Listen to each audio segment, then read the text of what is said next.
Welcome to the buy list. This is episode 47.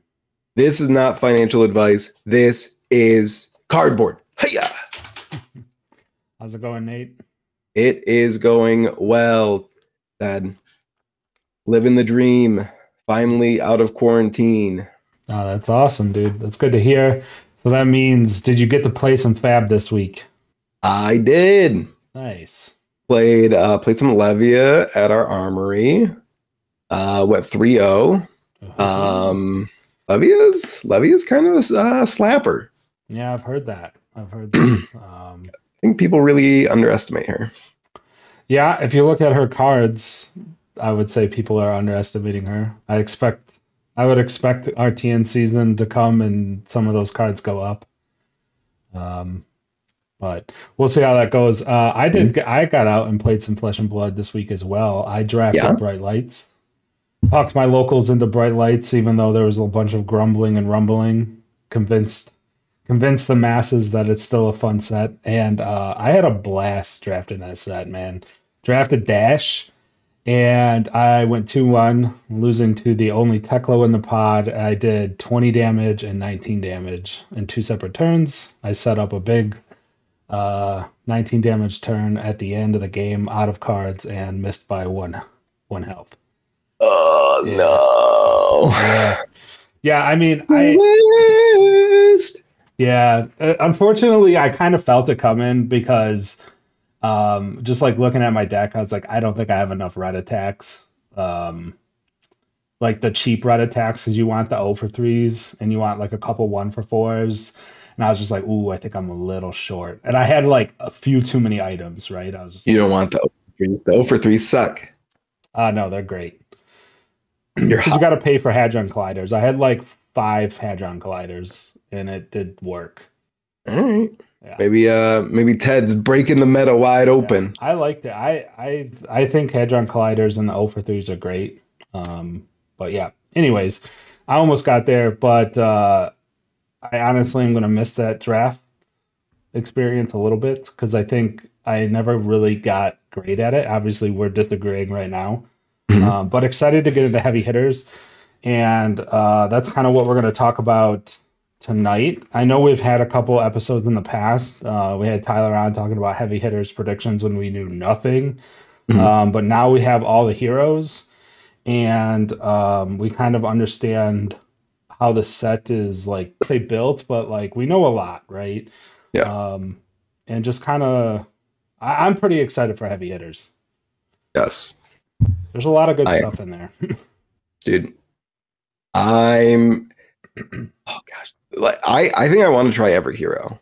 Like, which is normally the case, but it's like in this set, it's like I want to try every hero first. And then, I can't do that. I don't have enough time to play every hero. I've already been playing like a ton of games of KO, and man, that deck is just like Jeff's kiss. Yeah.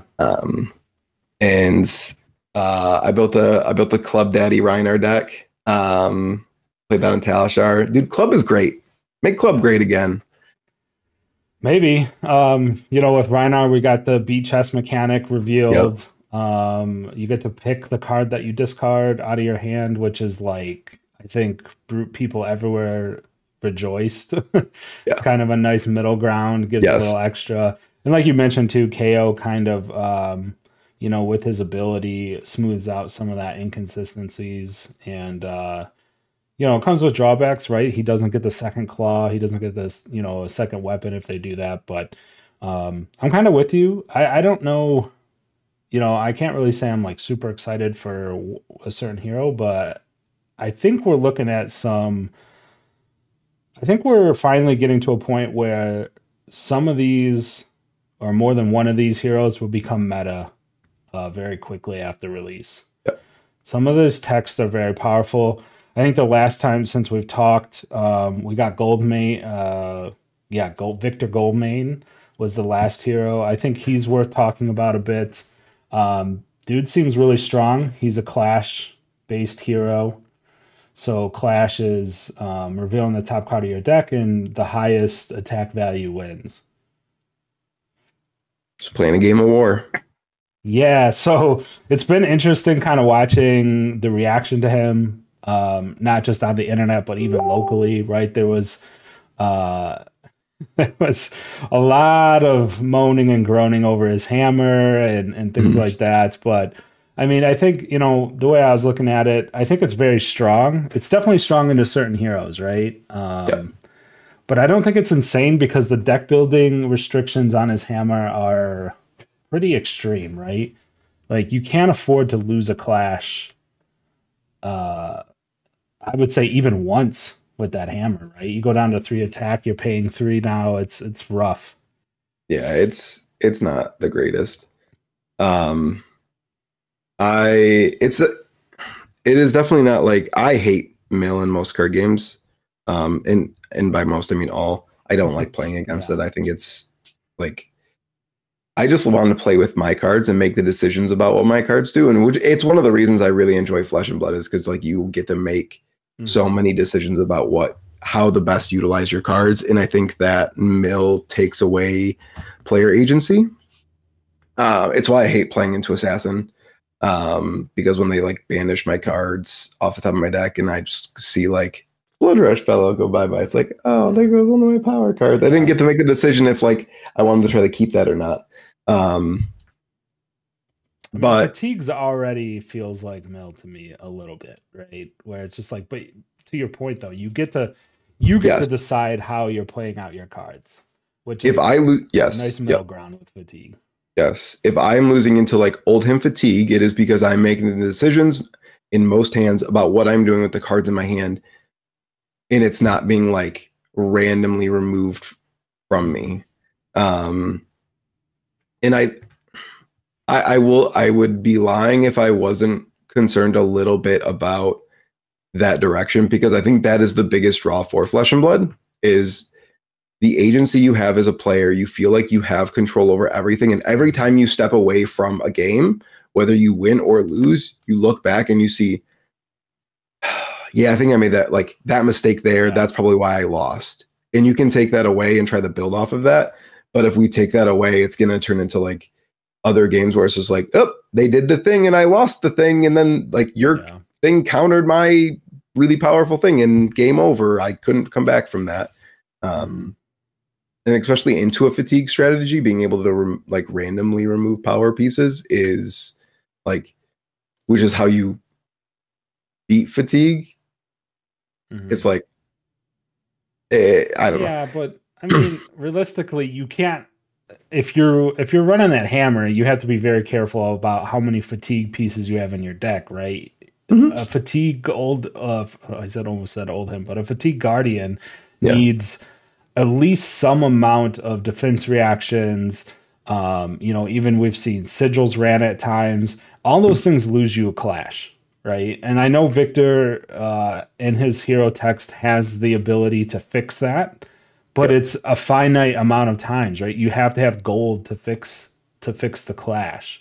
Yep. So, and then you could just lose again. You flip another sync, right? So Yep. I don't know if a guardian, and this is what I've been kind of stressing to friends and locals and stuff, is like I don't know if a guardian with all large attacks is any good. So let's be careful. But I do think you can find a way to play this hero, and I think he could be a contender in the meta for sure. Mhm. Yeah, I definitely agree. I think it's really interesting. I'm not gonna lie that like I think like the Clash playstyle mechanic. I'm honestly the most interested in like the Golden Sun card. Like that card is insanely above Oh right. yeah, dude, that card's awesome. I actually wrote down a note. I'm glad you brought that up because I was about ready to like move us on from Victor, but Golden Sun is nuts because I was reading it and I think you were getting to this as well. Is you clash with it, you flip it up, and then you draw it, and then you gain the gold that you need to give it +3 and overpower the next turn. Baby. That's spicy. I like Very it at good. that. Yeah, that's very nice. I like it the juice. Yeah, that's very good. I was like Yeah, reading through that card and I was like, wait. Oh my God. that Yeah. card. I mean, it doesn't have like a debilitating on hit, but it's so far above rate, especially if you have Tunic or like a Vigor. Um, like a 2-card 10 is insane. Yeah, the thing. And adding the overpower keyword on top of it, and then like you start throwing things in now, like pummel, and you have the like wager, like what is it? Money where your mouth is. So now it's like 13 gain a gold on hit, and it's just like you're like repeatedly looping these gold effects. And I'm assuming that there's probably going to be a pump that says like clash your next attack as well. So like gain a gold or something. Because I know that like there's a lot of wager things, but like if this hits clash and then the winner gets X, seems like a very obvious place to go, especially with what Victor's kit looks to do.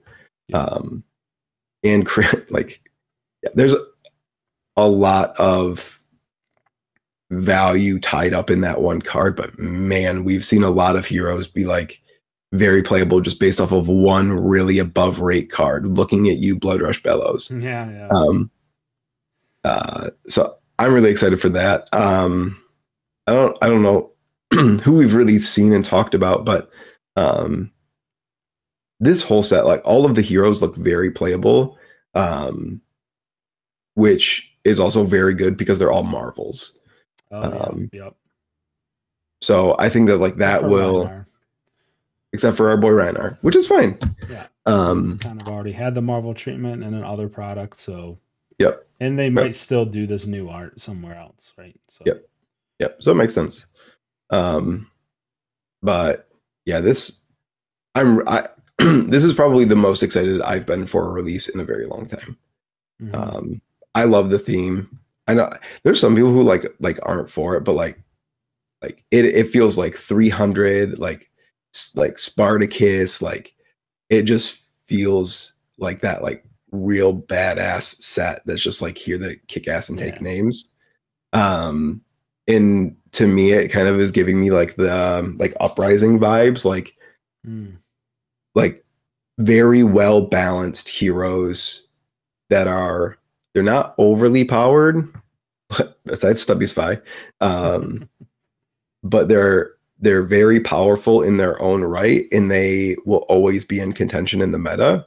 And in the meta game that we currently have, it's wide freaking open. Yeah. These guys slot right. I can see a lot of these heroes just slotting right into like low A tier, high A tier. I definitely just like, there's so much room right now to where these guys can slot in. And honestly, I think, over the last year, that's kind of what we've been missing out of releases. Like we've talked about this before, Bright Lights took a little bit longer to cook. I don't think heavy hitters will have that issue. And Dusk Till Dawn, obviously, we've ran that into the ground, right? Those unfortunately did not come out firing on all cylinders, but I think we're going to change that. And to your point about the theme, Nate, like, dude, this is like flesh and blood, man. Like literally a deathmatch arena. That's like what you're envisioning, if you look down at the cards and you're like, oh, I'm going to hit you with this hammer. This is like, I'm surprised it took them this long to get to a gladiator arena, right? It's like on brand. So it'll be fun. I like dual class cards. It makes drafting more exciting. And they definitely use that to their full advantage in Outsiders. And I'm excited to see that come up again for sure. All the dual class Majestics that have been spoiled look very powerful, and like they look like they were cards that would slot right into decks. So Talk a Big Game is like a great blue for Reinar specifically, but also is a great Guardian blue when you think about it. Like, what's the worst case scenario for Guardians? These like quad blue hands that do like nothing, but then like you play like Talk a Big Game and then throw your like mopey like 6 for 8, and you're like I'm gonna say 5. And it's like, listen, this looks like crap now, but this is a 4-card 13 if you let this hit. So you tell me, is it a 4-card 13? Because listen, that's respectable. Runner looks like an absolute slapper of a card. That card, I'm excited to cook with that card. I mean, just the ability to like, if it has go again, create another go again. It's like better Flock of the Featherwalkers. Yeah. Kind of. If you think about it, and it's a popper. If you think about it, yeah. Yeah, if you think about it. And I think like, especially with the agility creation available in this set, like I think that card is going to slot in, but like I think there's going to be a lot of agility creators. And it's going to sound really weird, but I think one of the best selling rainbow foil, I don't even know if it's a common or not, is going to be the agile windup. The yellow agile windup. If you open one of those, keep it. Yeah. It's a popper, and then it basically gives you a go again as a popper. So like if you don't need it as a popper into like Dromai, like great, I can just at least get go again with it. Yeah. Or it attacks for 6. It's super flexible. Love that card. Love the card design too. Yeah. And then Double Down. That card's a slapper. Yeah, for sure. +3 dominate double token creation. Yeah. Yeah, I love that. Come on over here, buddy. Yeah. So mechanically, I think we're pretty high on this set. Now if we go over to the flip side, right? I guess I won't even say the collector side, but like the opening experience, the product itself, right? Obviously we are the buy list. We take a look at how this product will fare in the market, right? And just I think opening experience is very important for Flesh and Blood. I think LSS is, we've talked about it, been very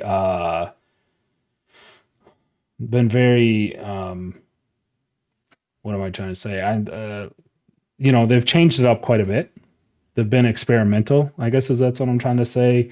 Yep. And I think, the number one thing here, and you've mentioned it already, Nate, is that Marvel heroes, right? So 5 out of the 6 heroes have a Marvel young and a Marvel old adult hero, which I think, right off the bat, we can start there. That's awesome for this set, especially coming off the backs of the Marvels that we got on Bright Lights.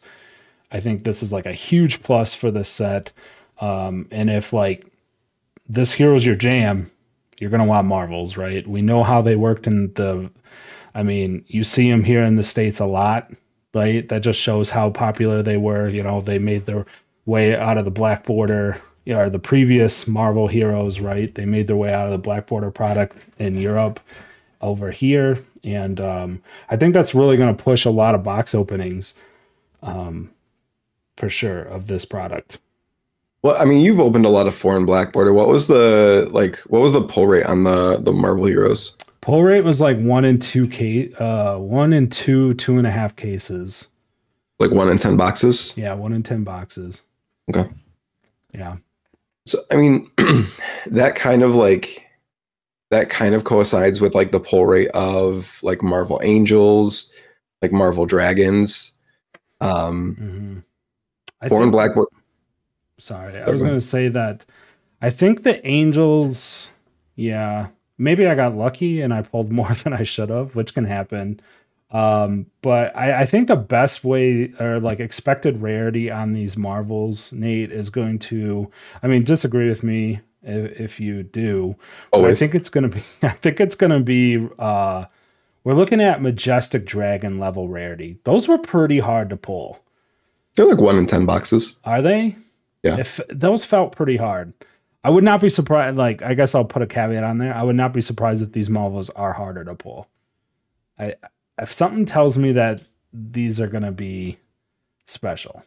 I don't think so. Not by much, but maybe a little bit harder. I would say 1 in 10, because we have 10 too. So if you look at it at that, like, if you open 100 boxes, you will get 1 Marvel Kasai. Yeah, that's true. 1 in 10. And like with the Marvel Angels, there's how many Angels? 7? Yeah, I believe so. I think. Mm-hmm. So if we're looking at the Marvel Angels as kind of a comparison, like shoot, Yeah, those are, I mean, the good ones are 120, 160, 140, like the three main playable ones. yeah. And we're talking about Marvel Heroes. Marvel Heroes and Black Border sell for 350 plus. Mm-hmm. I don't think that we will touch that here for this release, depending on rarity. But if it's 1 in 10 boxes, I would expect them the adults to be 200 and maybe like the Kasai probably approaching like 250 to 275, and then like the Blitz heroes between like 100 and 150. Yeah. There's definitely going to be a drop off to the young heroes. Yeah.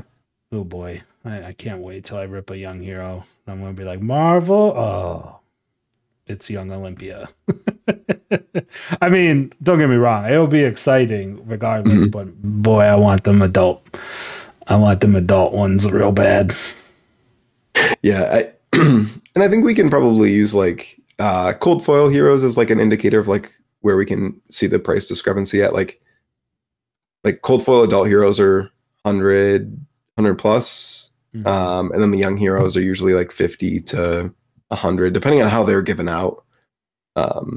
But if they were typically like event winning giveaways kind of thing, like the young Yuzuri and stuff, it's usually like 50, 60, 70.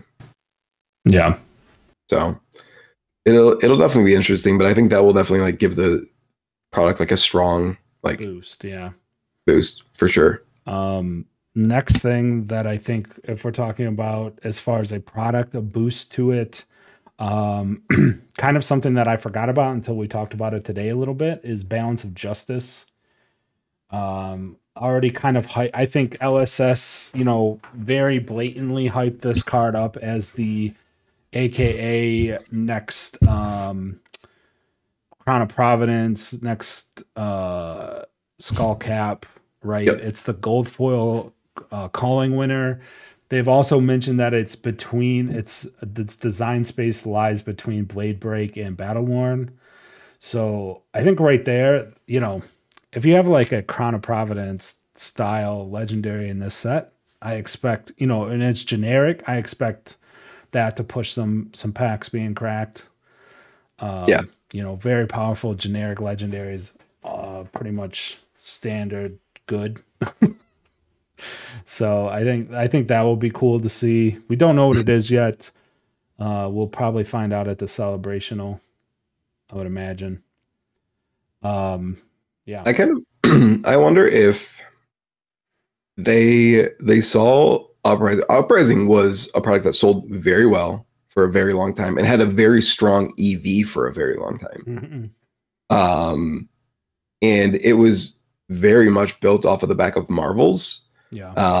And Crown of Providence. And Flame Scale Furnace. Flame Scale Furnace, that card constantly sold. And that was a product that did very well for a very long time. So I wonder if they kind of go back to that blueprint in terms of like print style. So I wonder if we see more Majestics in this set too. And maybe a lower drop on the legendaries. It'll be interesting once we see the info sheet. They always, like I said, they've been very experimental. We've talked about it before, so I would not be surprised to see a adjustment in drop rates for just like non-foil Majestics, things like that moving around, right? Especially, I think, a draft set always has that kind of, okay, we can't have too many Majestics in a pool and things like that. So not even collectability side, right? I think they admitted on Outsiders that they wanted to keep that. Maybe not. I could be misremembering that, but I think it can be, that's one thing that they have to think about, right? You can't have too many spreading plagues, etc. So yeah, it will be interesting to see how they've made that adjustment, and from the box breakers, we'll get that kind of info. Another thing that I think that this product has going for it is at least we do have a number of expansion slot cards left to see. So that's interesting. For Bright Lights, we got them all spoiled early. There was none hidden or true?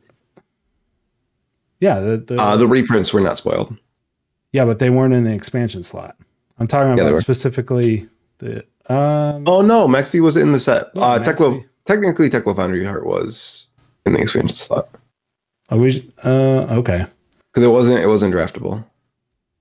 Got you. So yeah, that one was kind of left out, but I think we got more than we did this time. I think we have a handful of the expansion slot cards left to look at. But where I was going with this, Nate, was that the expansion slot so far doesn't have any absolute duds in it yet.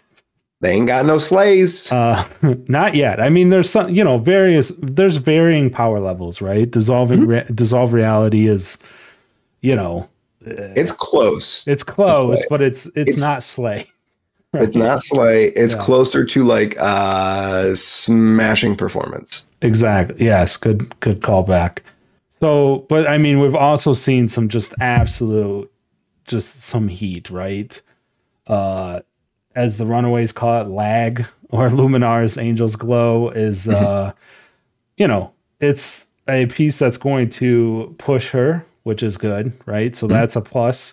Reel in Judge, Jury, Executioner is like, Judge, Jury, Executioner right now is like oh boy. Like, thank God that card's a legendary and you can only have one of them, because Azalea would not be fun to play against. Dog, you think you only get one of those? You ever heard of our Lord and Savior Memorial Ground? Or Codex. Yeah, or Codex. Well, you can't put an aim counter on it with Codex, but I guess you can flip, at least put it back into your deck. Yeah, God. Anyways. But yeah, I mean, even like Coerced Tendency, a very playable card. Gravelin Call, I think, is interesting at least.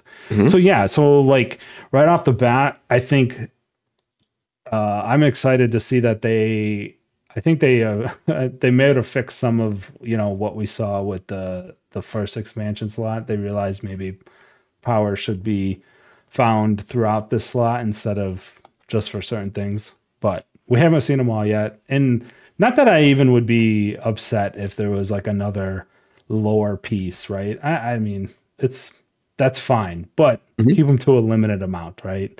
You can't have Phantom Tide Maw. You can't have Slay. You can't, there's a number of them that you're just like, oh. So value in that slot will help push Tectonic Rift. Well. Yeah. Yeah. Tectonic Rift. Yes. Oof. Wax off.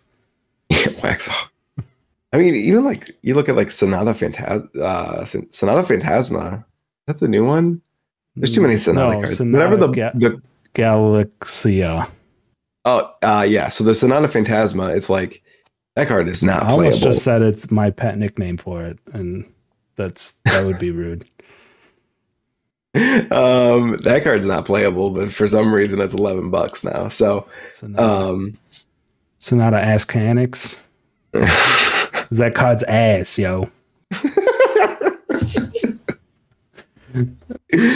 Oh, well, I don't think there's any better way to end the episode, honestly. I got nothing left to say after that. Yeah, I think you're right. But no, I mean, abrupt end. If we but seriously, I think, again, we are I'm excited for heavy hitters, man. I think it's going to be a return to form. I think we've waited almost a year. Man, I don't want to come off super negative about Bright Lights and Dusk Till Dawn, really, because I think it's a little unfair. I think those sets missed their mark in different ways a little bit upon release. They've kind of interesting. Dusk Till Dawn's a slapper now. You don't at me. Yeah. They definitely had a comeback story, man. I tell you what, like, I think we're going to look back middle of this year. We're going to look back and be like, oh shit, we gave those sets a bad rap, dude. Yeah, don't call it a comeback. And what's funny is, like, everyone talks about like Dusk Till Dawn and Bright Lights like they were the worst sets ever, but Bright Lights or Dusk Till Dawn still sells like incredibly well. The EV on the product is great. And like Outsiders is like slowly dying. That's that like and we talked about it when we like first started. Like I just missed the mark in terms of legendaries, and like that's really where it's suffering. And there's too many legendaries too.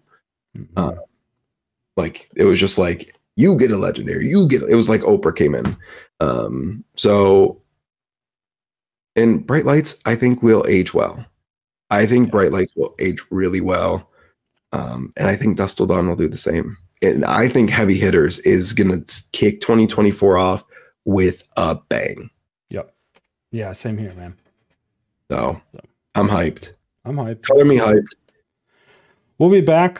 Spoilers coming out soon, I believe, next week. We're recording this on the 10th. So yep. I think as we get more spoilers, we kind of get an idea of what cards in the current card pool that we can start aiming. So I think, we can get back to form and start looking, diving deep into some of the market and see where we can find that value for you guys. But yeah, once we kind of have to see more of the set, I think. The set is lots of new mechanics and stuff. So I think Nate, you would agree with me. We don't want to just be spouting off right now, being like, you should buy the X card. It's hard. It's too hard to tell right now, right? You should buy all of them. Yeah, buy every card. Buy every card. But yeah, so. Yes. Thanks everybody for listening. Thanks, Brian. I hope you sleep well. And thanks again to Carol. What a trooper. Yeah, that was very cool. He's awesome. We got to have him back on. I want to do it next set, but like after the set releases, because like even after like Victor was released, I have like 18 more questions for him. Yeah, he was a good sport. Yeah. There's a lot of good answers in that interview. Yes. Yeah. And Ted's gonna teach me how to stream, so I can stream some KO. Yeah, we're gonna try to get that moving. So yeah, I'm gonna teach everybody how to play KO. All right, guys. Like, subscribe, do the things. Peace. Peace.